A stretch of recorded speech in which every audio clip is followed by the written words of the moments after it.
Hi guys! Welcome back to my video. So it's been so long since yung last post ko sa video ay sa channel na to. Kaya naman ngayon ang vlog naman natin is we'll be cooking spaghetti. So yan, kasama ko yung papa ko.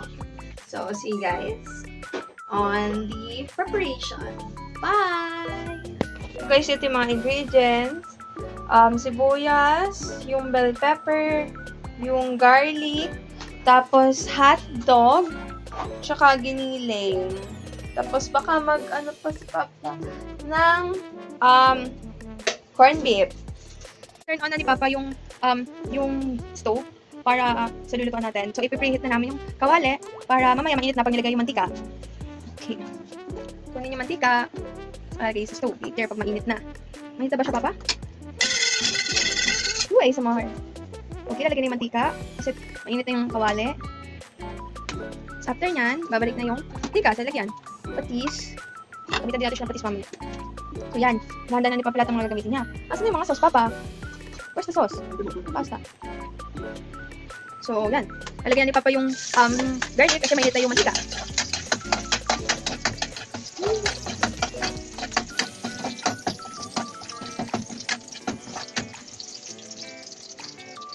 Tapos pag medyo golden brown na yung ating garlic, ilalagay na ni Papa yung sibuyas. Pwede na yung Papa, masusunod na siya. Go!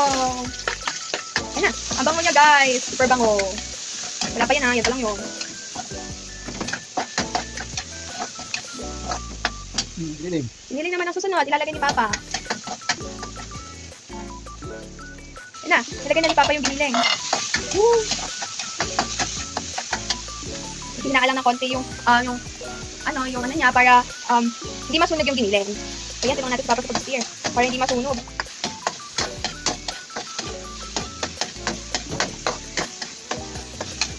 So yan, lalagyan ni Papa ng konting tubig para maiwasan yung masunog yung ating giniling. So yan na guys, wala pang nilalagay si Papa dyan, ang bango na agad. Diba? So guys, ito yung Filipino style na spaghetti ang lulutuin namin. Version naman namin ito ng Filipino style. Kasi guys, may iba-ibang style na ng spaghetti ng Filipino style. Kaya ito yung style namin. Ipakita namin sa inyo. Sarap yan. Mamaya pag naluto. Ipakita namin sa inyo mamaya yung finished result after nang naluto lahat. Diblahan na yun ni Papa konti. Hayaan ko lang siya ng konting mga minute para lagyan ni Papa ng patis. So yan, haluin natin. Para mag-spread yung patis. So guys, may hirap din Isang kamay ko ginagamit ko lang. Yan, dadagdagan ni Papa ng konting patis kasi medyo kulang yung kanina. So guys, yan ginagawa ko. Medyo mahirap mag-vlog na isang kamay, tapos isang kamay naman nag-steer. Pero since ako yung assistant ni Papa, sa pagluluto, ako yung mga. So yan guys, nalagyan na ni Papa ng paminta, ng powder. Isang ano yun, yung piso, isang ganon, na pamintang powder. Para masarap, malinamnam siya. Parang gisa-gisa lang siya guys, ganun lang, kadali. So yan, nalagyan ni Papa yung corned beef. So yan, yung corned beef, nandyan na. Saka natin siya haluin. Yan, nalagyan ni Papa ng konting tubig pa, para hindi siya masunog. Yan, nalagyan ni Papa yung bell pepper. Papa, ikaw maghalo, ilang hirap naman ginagawa ko. So yan, si Papa na maghahalo. Wow, ang bango niya na. Yun pa lang siya, guys. Yan, tatakpan na natin. So, maghintay tayo ng ilang minuto para lang yung masip-sip ng giniling at saka ng corned beef yung lasa. So, yan. Balik na lang ako sa inyo, guys, later. Bye! Yan, guys. Tatanggalin na natin yung takip. Tapos, proceed natin sa halo. At silalagyan na ni Papa yung hotdog. Yan. So, yan, guys. Halo-halo lang. By the way, guys, pinakulan na namin yung hotdog bago namin ginayat kaya at saka nilagay dyan. Para, matanggal yung ibang preservatives na nakalagay sa hotdog. At mawala yung konting kulay. Pero, remain pa rin siya. Papa, ilang hotdog ginayat mo? 8 siya, maliliit na hotdog ng tender juicy kasi yun yung favorite kong hotdog. So, halo-halo lang, lagyan ng tubig, di Papa, para yung sauce, tumagdag siya sa sauce. So, yun, tatakpan ulit ni Papa. So, mag-intay tayo later. So, yan, open ulit natin, lalagyan natin ng bechin para pampalasa ulit. Okay, lalagyan natin yun. Tapos, saka na ni Papa haluin ulit. Ano masasabi mo, Papa? Sarap na ba? Wala pang sauce yan. Tomato sauce yan, guys. Masarap na siya, yun pa lang. Ano yan, Papa, minudo? O, giniling. Ayan guys. Lagyan pa ni Papa ng konting bechin para mas lumasa siya. Okay. Sarap po. Medyo kumukulo na siya guys. So, lagyan pa ng konting paminta ni Papa kasi medyo daw kulang yung paminta. Yan. Konti lang. Okay. Haluin ulit. Okay. Sarap. Makasang kilo nga talaga gagawin mo. So yan, lalagyan na yung tomato sauce ni Papa para ito sa sauce. At spaghetti, wow, sarap. So yan. Yung spaghetti sauce ang ginamit niya para dito. Papa, lagyan mo ba ng ketchup? Okay, huwag na daw lagyan ng ketchup. Ito na lang.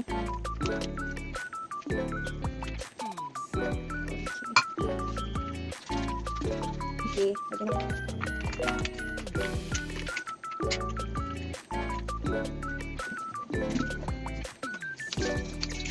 So yan guys, hahaluin na siya ni Papa para hindi manikit yung sauce sa ilalim.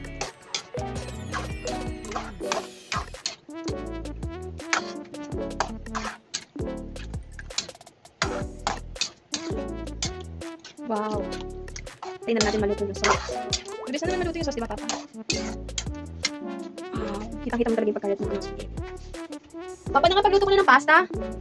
So guys, pasta susunod natin lutuin. So yan guys, lalagyan ni Papa ng condensed milk. Yung spaghetti na. Wow. Okay. Oh. So yan, haluin lang yan. Haluin natin. Tulungan natin sa maghalo. Okay. So yan guys, haluin lang natin. Tulungan natin sa maghalo. So lalagyan ni Papa yung kanyang cream. Ang option dyan guys, either isang lata or kalahating lata ng condensed milk nilagay namin o kaya naman cream. So yan guys, isang sachet lang ng condensed milk nilagay namin saka namin nilagay ng cream.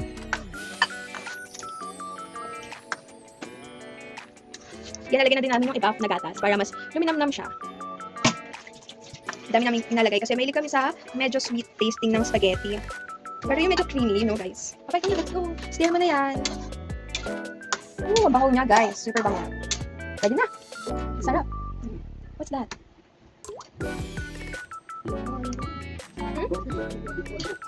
Corn beef. Okay, halo-halo lang guys. Finger to stir lang para hindi masunog sa ilalim. Wow. Sarap. So guys, ito yung aming version ng spaghetti. Very delicious. Wow. Excited na ako kumain guys. Kung nakakamoy nyo lang to, tsaka nalalasahan nyo lang. Tatakam talaga kayo guys. Yun guys, tingnan natin siya maluto. Ang ating sauce. Saka natin lalagyan ng cheese. Papatikman mo nga. Sarap? Masarap? Kapag ano masarap? Kulang sa asukan. Tikman ko nga.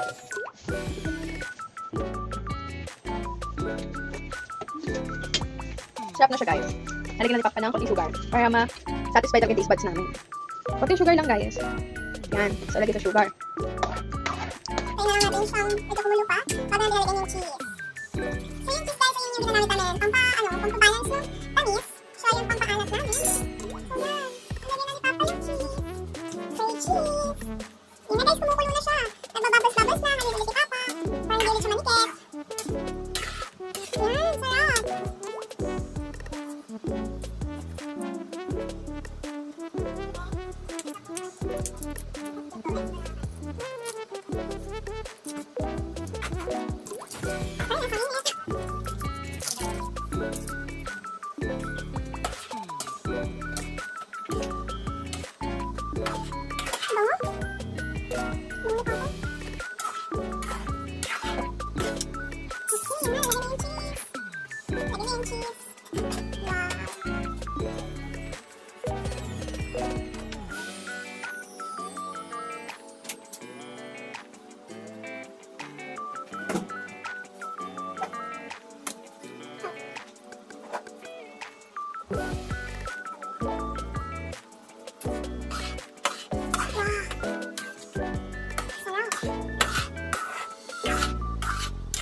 Ayan guys, malapit na siyang maluto.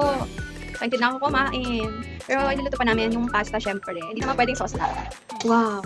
I-rate ko yung ano niya, yung amoy niya. I rated 100 over 10. Ang bango niya guys. The best talaga si Papa magluto. Di ba Papa? Sarap. Yes. So guys, ito talaga yung banding namin ni Papa. Magluto ng kung ano-ano. Di ba Papa? Yes. Woo, sarap. Ano Papa? Kaya na? Pwede na? Paano ka sarap? 100% sarap. 100% sarap. Wow. Excited na ako guys. And I'm sure matutuwa si Mama. Sa ulit again. Naiingit na ako. Gusto ko din tikman. Papa. So yan guys. Tapos na namin lutuin yung sauce ni Papa. So yan. Lulutuin na namin yung pasta. Yan guys, napapalukulo na kami ng water para dun sa pasta. So tatapan ko muna siya para kumulo siya, diba? Bagay. So yan. Medyo hit lang yung ginawa namin. Para hindi naman masunod yung pasta later. Yan. Tingnan namin siya kumulo. Tapos, fast forward ko na kayo pag kumukulo na yung hot water. Listen to this song here in my heart. Guys, kumukulo na yung ating water. Lagyan natin yung pasta. So yan. Tikman natin. Fast forward ka guys. Para hindi makalimutan. po. Yan na, nalagyan natin. Ako hindi ko binali. So, baka magsabi, hindi naman sa Italian. Pati lang, hindi ko binali. So, yan guys, lalagyan na natin yung ating pasta. Wow. Isa pa. Okay, yan na guys. Lagyan na. So, yan guys, fast forward ko na, pagkumulo na yung pasta. Ay! So, continue na lang ni Papa yung pagkahalo ng ating spaghetti pasta. Diba? Ano na lang yun guys, ito na yung namin ginagawa. Dapat pinagsabihan namin siya kasi nga lang hindi siya kasya sa ating stove. Diba Papa? Am I correct? Yes! We're correct. So, yan. Tingnan natin siya mulo. Guys, hinahalo siya ni Papa para hindi manikit yung pasta sa ilalim ng ating, what do you call this? Caldero?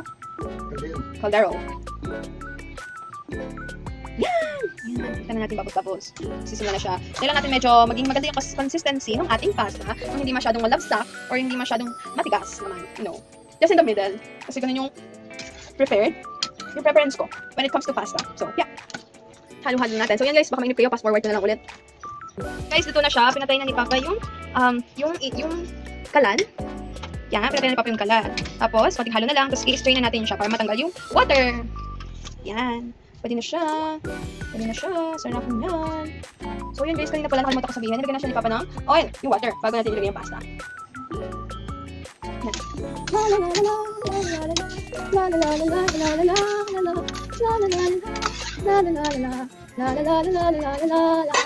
Yun na guys. Pwede na siya. Tatagalan natin yung tubig. Wow! Yes! Ayan na. Tapos na siya. Nalagyan na. Yan. Yan yung ating pasta. Ito na. So yan guys. Ay, paprep na lang natin siya later para hindi naman siya yung sobrang init. So yan guys. Sa kami. Tapos kami magluto. Pakita na sa yung finished results later. Guys, tapos na po yung ating cooking. So, ito na yung finished result. Spaghetti. So, kakain na kami. Bye! La la la la la, la la la la la, la la la la la la la la. Give yourself a job well done. La la la la la la la la. Task complete.